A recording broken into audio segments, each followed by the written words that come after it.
What's going on, YouTube? Welcome again to another video. I don't really have a outline to what I'm going to be talking about today. I just wanted to record a video because I haven't done so in a long time.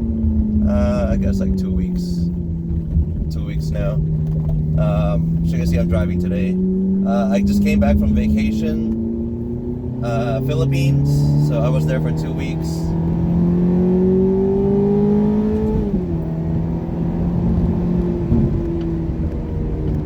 So I was there for 2 weeks, and yeah. So I mean, I was scared to travel because I had the virus scare and all that.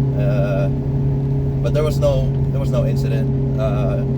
We just I didn't have any incidents because I've never been to like those countries that have the virus, I guess. So I had a United States passport, so they don't really didn't single me out or anything, so that's good. Just saw family for the first week. The second week, I had friends that got married, and also I had one friend that proposed. So it's a very busy 2 weeks. So I was taking pictures of the whole event and stuff like that. So I would say it's very eventful. The most eventful trip I've ever had, actually. And a very hot place too. I'm not really used to hot places. I like the cold. So driving today, I haven't driven the car since the last video where I took it home from the shop. I still haven't put the try to be careful driving here. I haven't put the front clear bra on the car yet, so trying to not tailgate or drive close to anyone, actually, and I keep forgetting that. And I still have the valves on the mufflers pulled, so it's a little bit louder right now. Don't really notice how it's not really annoying or anything right now. It sounds pretty good, actually, so I don't have a problem with it. I think I'm gonna just keep it off now. So when you have the vacuum hose pulled, the valve on the muffler is always on, so it's always free flowing. So what else am I talking about here?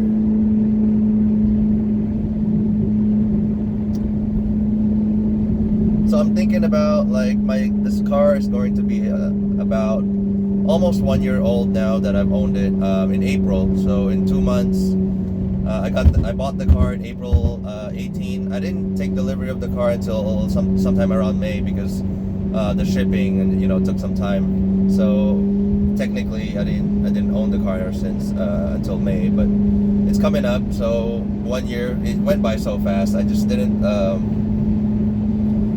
feel like I really enjoyed the car this first year that I had it because I've been fixing a lot of stuff. It's just my it's just how I am, like when I get something new or used or whatever like that, I want to put my kind of personalization into it, my own touch, and that's kind of like my downfall sometimes because I never get to enjoy that item because I'm always working on it, whether it be building computers. I'm always changing parts. I never really get to use the parts that I had before. I never really maxed it out, I'm not spending efficiently, basically. So I bought the car, I barely used it, I barely driven it. I've been fixing stuff on it ever since. So right now my goal this year is to just drive the car, enjoy it. Still fix some things here and there as I go, but nothing major where it will take the car down for like a long time like I just did, I think the gas on this car is still the old one from way before, since way before I took it to the shop for the cosmetic fixing, so which is like at least a few months old. It's just like I need to drive this car and replace the gas. So anyway, so there's that. That's just my thoughts on like I gotta get out of that trying to perfect a used car. You never get it perfect, you know. So you should have just bought a brand new. So just accept it for for what it is and just enjoy it that way.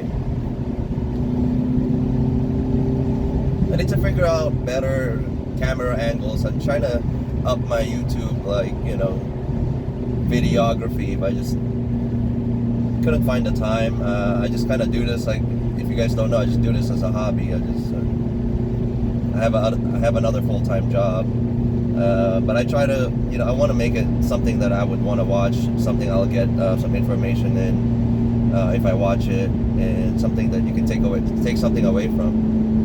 Just you know, I have that mindset. Like sometimes I just want to, if I don't put something out that's like super good, I just don't put it out at all. So I don't post that many videos because sometimes I just don't think it's good enough. But so anyway, side tangent there. As I mentioned on the previous video, I'm pretty much just waiting to do other mods.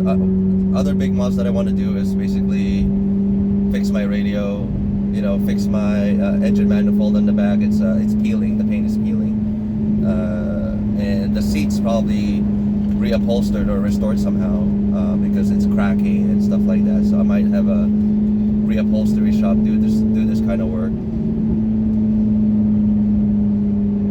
And it's gonna, yeah, that shouldn't take as long as this previous one because it's just upholstery.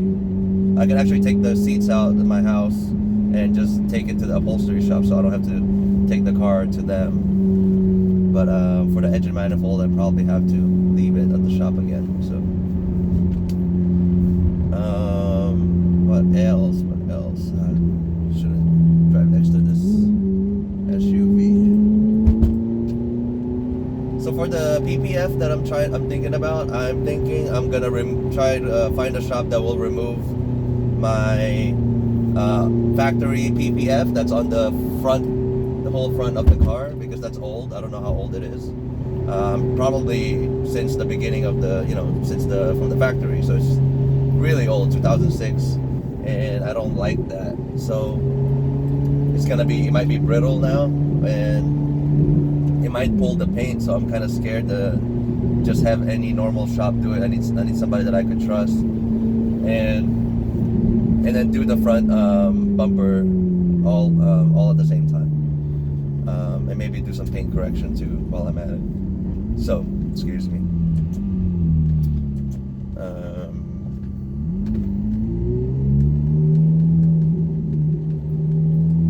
Yeah, so do some paint correction in the process. The paint on this car is okay, but there's a lot of swirls, a lot of washing of the car without care, and it is just what it is, you know. So a lot of people have owned this car. Maybe I'm the third owner or fourth owner, something like that. I forgot. So that's just what you get with used cars. Great, finally pulled over.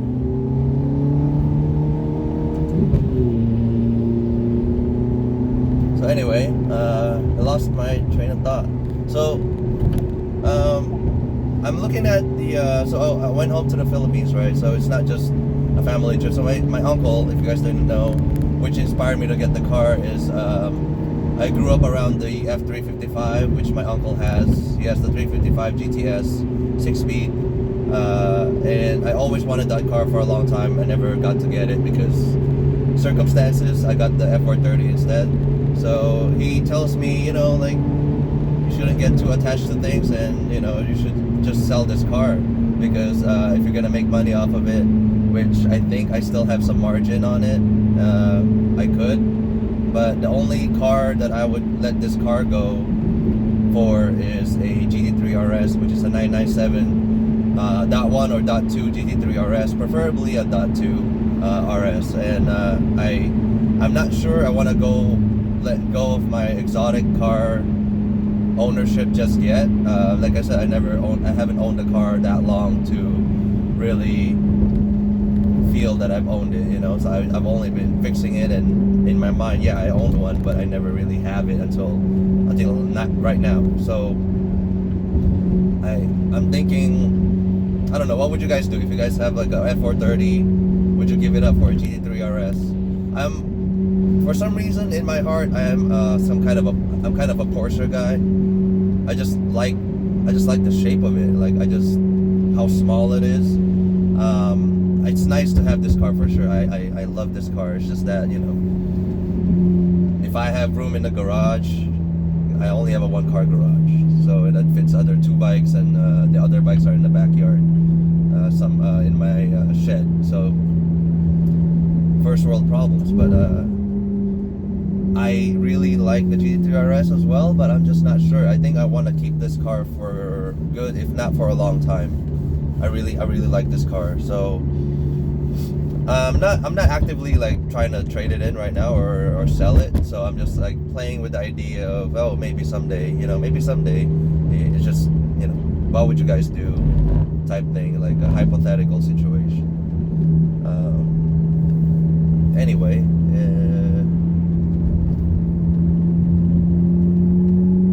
so that's it. GT3 RS. I'm always dreaming about that car. Actually, in the future, I still also want to get a 355 myself. I just I don't think, because I sat on it, it's actually changed my mind on it a little bit. And one more thing about the F1 transmission versus the 6-speed.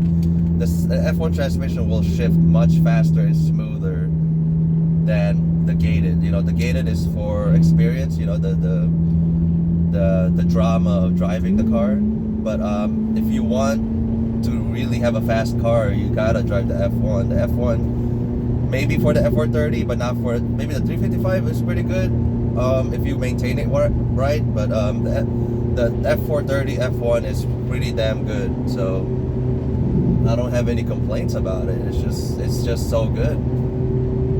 Like look at, like, I'm gonna shift like that. I went to third to fourth, perfect shift, and yeah, I mean, you can. When I was driving the 355 6-speed, I was getting hung up sometimes on the gate, so it wasn't really. I mean, I'm not used to it yet. So if I owned it, I'm sure I'm gonna master it. But like, there is that factor of like, you're trying to go, if you're on a track day or something like that, or trying to do some fast shifts, you might get hung up one time and just, you know, ruin the experience. I just think the F1 gets a bad rap for being an automatic. It's not really an automatic. It's a manual. It's the same transmission, just that you have hydraulic actuators actuating the clutch and, you know, shifting for you. A computer, essentially. So